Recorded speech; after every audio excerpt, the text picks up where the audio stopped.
अस्सलाम वालेकुम भैया, मैं हूं रेहान कनाडा से। उम्मीद है आप लोग सब खैर खैरियत से होंगे। आप लोग देख रहे हैं मेरा यूट्यूब और फेसबुक चैनल। मिडिल क्लास का जो सबसे बड़ा इशू है वो कहते हैं ना कि अपने आप को किस तरीके से मिडिल क्लास तबाह कर लेती है, जबकि मिडिल क्लास में रहते हुए आप बहुत अच्छी ज़िंदगी गुजार सकते हैं। चार चीज़ें हैं जो मिडिल क्लास को बुरे तरीके से इस वक्त तबाह कर देती हैं। अगर आप उन चार चीज़ों से बच जाएं तो यकीन करें आपकी ज़िंदगी बहुत पुरसुकून और बहुत एक पुरएतमाद और खुशबाश गुजर सकती है। नंबर वन, मिडिल क्लास का सबसे बड़ा प्रॉब्लम ये होता है कि जैसे ही उनके पास कुछ पैसे आते हैं ना, वो सबसे बड़े पहले उनके पास जो गाड़ी होती है उसको बेचकर वो एक लग्जरी गाड़ी के ऊपर चले जाते हैं। लग्जरी गाड़ी देखें, गाड़ी हमेशा एक ये याद रखें, गाड़ी आपका एसेट नहीं है, गाड़ी हमेशा लाइबिलिटी है। गाड़ी जब भी आप लेंगे वो आपको नुकसान में ही बिकेगी, क्योंकि जब आप गाड़ी लेते हैं तो भाई आपने उसमें का पेट्रोल भी डलाना, उसके वेयर एंड टेयर है, टायर्स हैं, उसकी मेंटेनेंस है, आपका पैसा उसके ऊपर लग ही रहा है। जब आप उसको सेल करने जाते हैं तो वो आपको पैसे नहीं देके जाती, उल्टा आपको नुकसान करके जाती है। तो मिडिल क्लास हमारा क्या करते हैं, वो बेचारे दाएं बाएं इतना देख रहे होते हैं कि उसने ये गाड़ी ली है, फलाने ने गाड़ी ली है, तो वो उनके पास जैसी थोड़ी सी आसूदगी में आते हैं, थोड़े से अच्छी रकम आती है, तो वो क्या करते हैं कि एक बड़ी लग्जरी गाड़ी ले लेते हैं।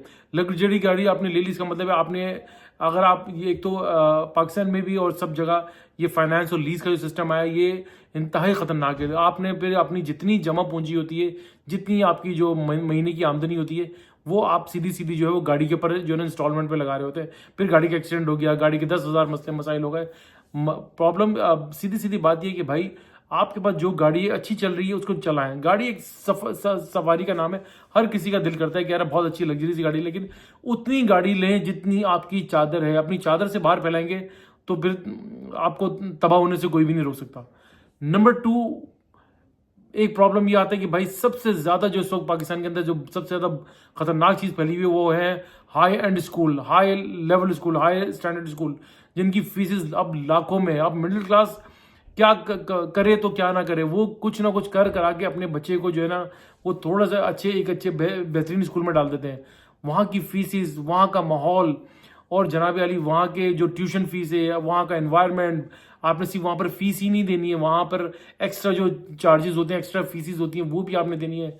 मैं यकीन करें जब मैं पाकिस्तान में था, मैं ऐसे भी लोगों को जानता था जिनके बच्चे उस जमाने में जो सिटी स्कूल और बेगन हाउस में होता था तो बड़ी लग्जरी समझाती थी कि बड़ा नाम होता था कि यार इनके बच्चे यहाँ पढ़ते थे। मैं एक साहब को जानता था, तो वो अब उन्होंने अपनी बेटी को सिटी स्कूल में एडमिशन कराया था and I was doing two jobs at that time. सुबह 9 to 5 एक ऑफिस में जॉब करते थे और 6 to 10 वो प्राइवेट यूनिवर्सिटी थी, वहाँ पर आकर जो है वो एज एडमिन की कोई जॉब करते थे, वो अपना अकाउंटिंग का था। तो मैंने एक दिन उनसे पूछा कि आप ये डबल शिफ्टिंग क्यों करते, तो उन्होंने मुझे बताया कि यार मैंने अपनी बेटी को जो ना इस स्कूल में कराया हुआ है तो मुझे इसकी फीस वगैरह देनी होती है। आप बेसिकली क्या करते हैं, आप अपने आप को मार लेते हैं। पेरेंट्स क्या, अब आपका एक बच्चा है या दो बच्चे, अगर आपने बेहतरीन स्कूल में करा दिया, 50-60 हज़ार रुपये उसकी फीस है, अदर देन उसके दूसरे खर्चे कर कराकर वो बच्चा तकरीबन 80 से 90 हज़ार रुपये का आपको पड़ता है। आप अपनी कमर तोड़ देते हैं। आप यकीन करें कि बहुत अच्छी स्कूल की अगर आपकी बिसात है तो आप उसके अंदर डालें। अब अच्छे स्कूल भी हैं, एक अच्छे स्कूल देखिए, बेहतरीन जो टीचर होते हैं ना वो माँ बाप होते हैं। अगर वो बच्चे को आप बेहतरीन से बेहतरीन स्कूल में डालते हैं, अगर आपका घर का माहौल ही अच्छा नहीं है, घर में ही अगर आपकी लैंग्वेज खराब है, घर में ही आप जो फजूल किस्म के आपके टॉक्स वहाँ पर हो रही थे, तो बच्चे ने घर पे आके ही ज़्यादातर टाइम, स्कूल में तो 5-7 घंटे वो गुजार का आया था, बाकी रेस्ट जो है 17-18 घंटे वो घर में ही गुजारता है। तो घर के जो जो माहौल देखेगा वो उसी के अंदर वो जो ना पले बढ़ेगा और ये वो माहौल उसको मिलता चला जाएगा। तो बेहतरीन टीचर आप हो सकते हैं। अब तो बहुत सारी चीज़ें आ गई, यूट्यूब से आप अपने बच्चों को बहुत अच्छा ट्रेन कर सकते हैं।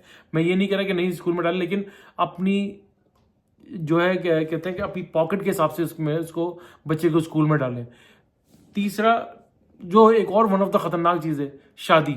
शादी लग्जरी करनी है हम लोगों ने, चाहे कुछ भी हो जाए। शादी दिखावा इतना खौफनाक, जितना हमारे दीन ने निकाह को सादा बोला है, जितना निकाह को आसान बोला है, हमने उल्टा ही उसके एडवर्ड्स जा रहे हैं। पाकिस्तान में यकीन करें जितने लोग हैं ना दीन को तो ऐसा इस्तेमाल करते हैं, सोशल मीडिया के ऊपर देखें तो बस इनसे बड़ा कोई मुसलमान ही नहीं होता।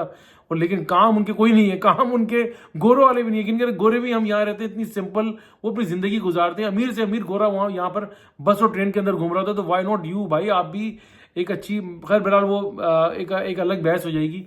तो शादियों के पर भाई आप उतना खर्चा करें, ये एक अच्छी सादगी से शादी करें, वो शादी करें जिसमें आपको कर्ज ना लेना पड़े। यकीन करें कि जब आप शादी के बाद, जब आप फारिग होते हैं ना वलीमे के बाद, उसके बाद जब बिल्स आने शुरू हो जाते हैं, खाने का बिल, और जनाब है बारात का बिल, बाजे वाले का बिल, मेहंदी के डेकोरेशन का बिल, फलाना बिल जमा कर, फिर माँ बाप बेचारे परेशान होते, फिर वो अपने बच्चों को बोल रहे थे तुम दे दो तुम दे दो, वो यानी कि फिर वो कर्जे भी ले रहे होते हैं, वो फिर अगले 3-4 साल अगले बच्चे की शादी तक उनकी जो ज़िंदगी होती है ना, वो बीसियाँ डाल के कर्जे उतार के ही गुजर जाती है। तो भाई जितनी बिसा औकात के हिसाब से अपने बच्चों की शादियाँ करें, सिंपल सी शादी करें, अच्छी शादी करें, उनके फ्यूचर की को लेकर शादी करें, उनका फ्यूचर अच्छा बनाए, ना कि आप शादियों के ऊपर लाखों करोड़ों रुपए बर्बाद कर दें। मैं तो हमेशा यकीन करें, मैं इस चीज़ की शुरू से खिलाफ रहा हूँ, जब से मैं बाहर आया हूँ तो मैं तो मैंने और ज़्यादा रियलिस्टिक हो गया हूँ, मैं इन चीज़ों के मजीद सख्त खिलाफ हो गया हूँ।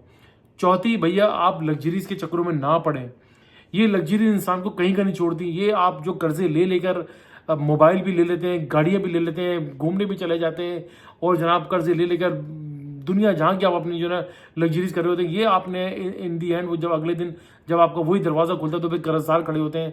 ज़िंदगी को खुशबाश गुजारें। मैं हमेशा एक लफ्ज़ यकीन करें, एक जुमला कहता हूँ कि अपनी ख्वाहिशात को अपनी ज़रूरियात ना बनाएं। जिस दिन आपने अपनी ख्वाहिशात को ज़रूरियात बना लिया, वही दिन आपकी तबाही का दिन शुरू हो जाएगा। और जिस दिन आपने सिर्फ अपनी ज़रूरियात के हिसाब से अपनी ज़िंदगी गुजारनी शुरू कर दी, आपकी ज़िंदगी पुरसुकून हो जाएगी। आपको पता है कि यार मुझे साल में ये मेरा ये बजट है, मुझे इसके अंदर ये काम करना है, फालतू का मुझे कोई काम ही नहीं करना। अगर मैं ग्रॉसरी भी करने जा रहा हूँ तो अगर मैंने ग्रॉसरी में 10 आइटम है तो मैक्सिमम 1 आइटम आप एक्स्ट्रा साथ रख लें। आप जो 4-5 आइटम रख के साथ लेकर आते हैं ना, वो फिर आपका बिल वो 4-5 हज़ार 10 हज़ार के ऊपर एक्स्ट्रा चला जाता है, फिर आप परेशान हो जाते हैं। चारों चीज़ें मैंने बता दी। भैया लग्जरी गाड़ियों के चक्कर में ना पड़े। ये मिडिल क्लास अपने बच्चों को बहुत हाई एंड स्कूलों के चक्कर में, शोबदेबाजी के चक्कर में ना पड़े। तीसरा, शादियां सादा करें, सिंपल शादियां करें, अपने पैसे बचाएं अपने लिए और अपने को कहते हैं कि अपने बच्चों के लिए और अपने बुढ़ापे के लिए उस पैसे को बचाएं। चौथा, ये कर्जे ले लेकर अय्याशी के चक्करों में ना पड़े। इन चीज़ों में कुछ भी नहीं रखा। ये 4 चीज़ें अगर मिडिल क्लास इन चीज़ों के ऊपर कंट्रोल कर ले, मैं तो कहता हूँ अमीर भी कंट्रोल करते हैं, अगर मिडिल क्लास, लोअर क्लास, सब लोग इन चीज़ों पे कंट्रोल कर लें तो ज़िंदगी बहुत अच्छी और बेहतर अंदाज में आपकी गुजर सकती है, विदाउट एनी डाउट और विदाउट एनी टेंशन। तो ये 4 चीज़ें अपने जहन में रख लें। अगर आप कोशिश कर सकते हैं तो कर लें। भैया हम तो कोशिश कर रहे हैं, ट्राई भी करते हैं, बाकी इट्स अप टू यू।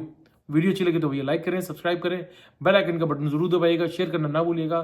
दुआ दीजिए, दुआ लीजिए, दुआ में बड़ी ताकत है। सदका खैरात चैरिटी करते रहा कीजिए, आपको बड़ी बड़ी परेशानी और आफात से बचाती है। इंशाल्लाह ताला नेक्स्ट व्लॉग में फिर हाजिर होंगे, तब तक के लिए अल्लाह हाफिज़।